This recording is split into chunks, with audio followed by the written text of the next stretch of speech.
The Investment Climate and Governance Initiative was launched in 2014.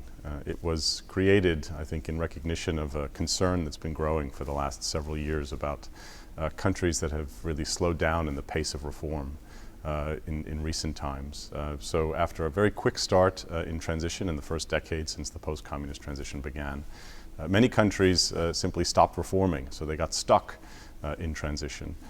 And one of the things I think we recognized is that weak governance, problems of corruption, and things like that were both a cause and a symptom of that problem. And so to try to address that problem, I think with a strong push from our president and from our board, we've started to focus more on the policies and institutions that need to change in order to attract more investment into these countries and get reforms moving again. And so we are going to start working more with countries that want to help themselves, those that show a strong political will to address some of these underlying problems.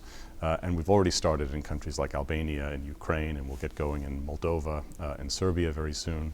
And we see this as an opportunity now for the bank to give greater visibility to these things, but also to put some of its own tools and instruments more at work in countries where we think we can make a bit of a difference.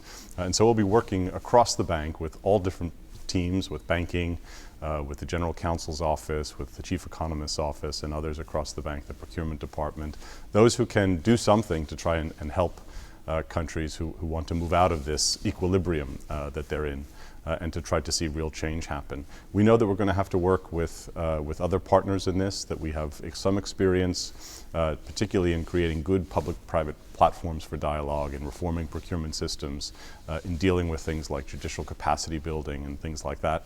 But others have experience too, so we'll be working very closely with other partners, with other donors and IFIs, with governments themselves, with clients and business associations on the ground to make sure that we're always adding value. And we'll be monitoring what we do in these countries to make sure that the bank itself is trying to have the maximum impact.